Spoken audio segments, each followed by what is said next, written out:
Hello, this is Mary Beth O'Connor, and welcome to Animal Farm. Session 1.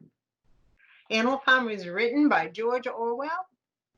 Have you ever heard his name before? Before we start, let's see. Why do you read?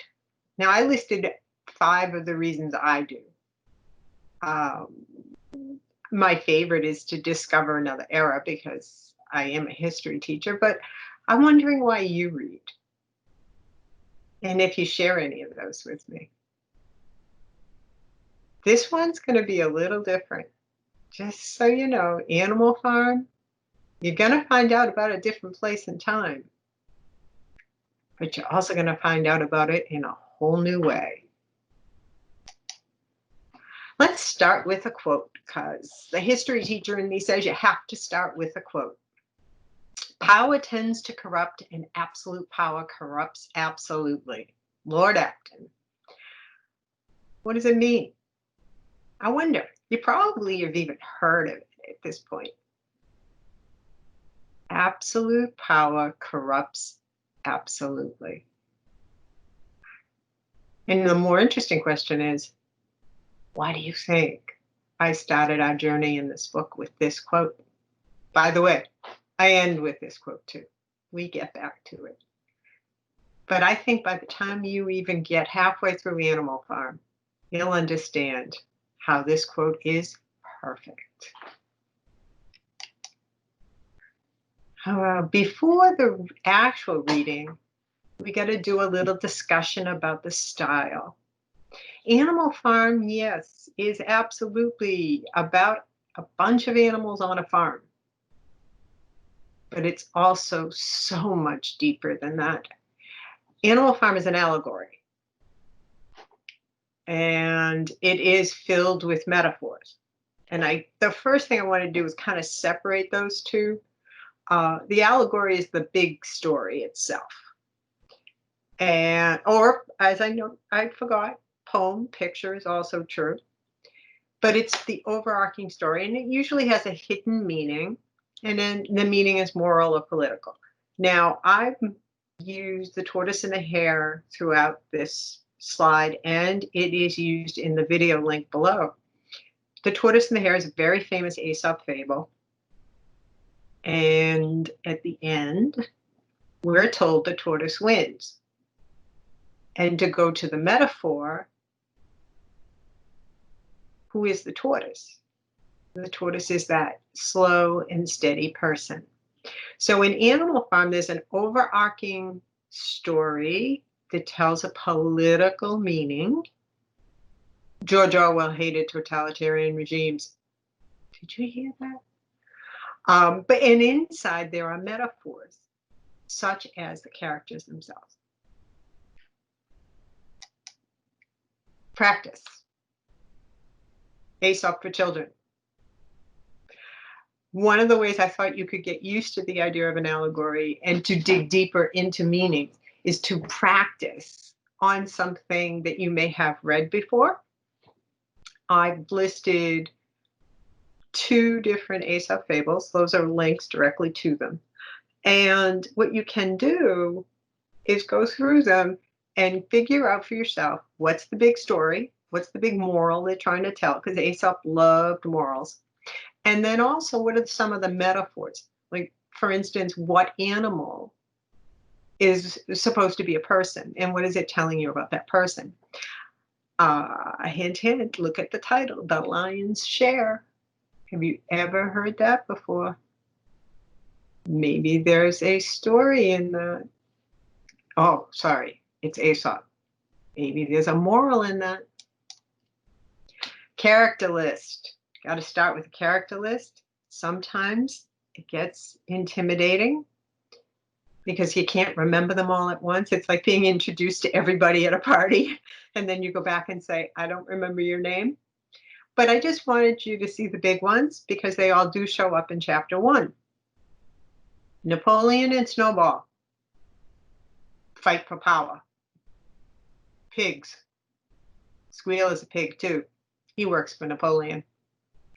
Pigs are in charge. Yeah, Pigs are in charge. Then you have Boxer, who's a cart horse. Boxer is, oh, he's so lovable. He just is so dedicated and loyal and willing to just do what needs to get done always, regardless of what's happening or what Napoleon's making him do. Old Major is in chapter 1, only chapter 1, but his speech is the basis for the rebellion and the entire book. Because there's a rebellion. Yeah, okay, we'll get there. The sheep, manipulated by Napoleon, by teaching them the cheers and the chants. That's all they ever learned. They didn't think anything beyond what they were told. It is a metaphor that has taken on meaning even today. People who don't hear beyond the chants, beyond the rhetoric, love that word, they're called sheep. You know, investigate it for yourself.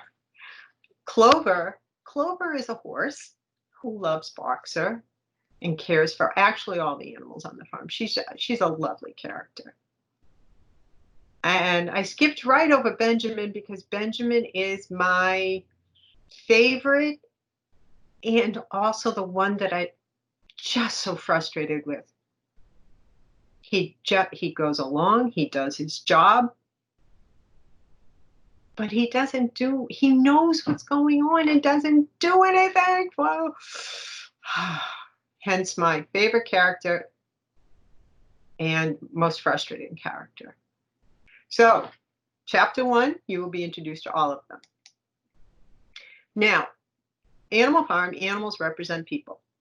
Now, I apologize, but the last slide I will talk to you about the Russian Revolution, 1917, which is what this entire book is about. It mimics it perfectly.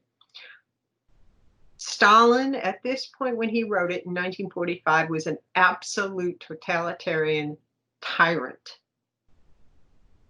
George Orwell picked pigs to represent those leaders. Might be a few characteristics of pigs, even the word itself, to make it perfect for the leaders. The sheep. If you can picture sheep out in a field and how they're just quiet and they move in large groups, and then if the dog runs along the side, they all move together. The sheep. They are the ones who just follow without thinking, without challenge, without investigation. The horses tend to be the strongest in this book. Remember Boxer, right? I said he was strong and loyal and willing to just do whatever it takes. Horses on a farm are the ones that do all the work. So you're going to see this animal-people relationship. And the other thing is, I mentioned that it's about the Russian Revolution of 1917, but it is timeless and can be applied anywhere where there is totalitarian rule. When you have a regime who is power hungry and doesn't care about the population that they rule over, this is Animal Farm. Who is George Orwell? George Orwell, British author. Now, I'm assuming you can read the bullet points. I try not to read what's on the screen, but I do want you to notice that he published this in 1945 at the end of World War II. And even though it's based on the Russian Revolution of 1917, there are elements of Nazi Germany, of who they just defeated, another totalitarian regime. So he really thought about this in its totality, in the idea that a single tyrant and the destruction of its population and the loss of any sort of independence and freedom.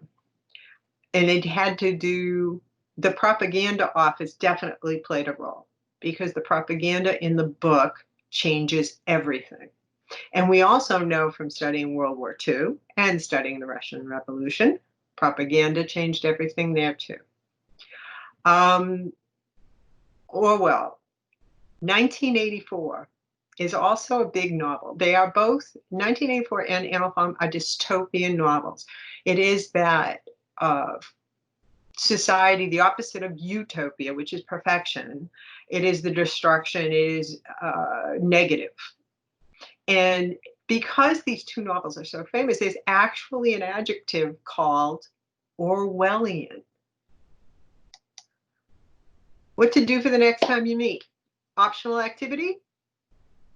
Design an allegory.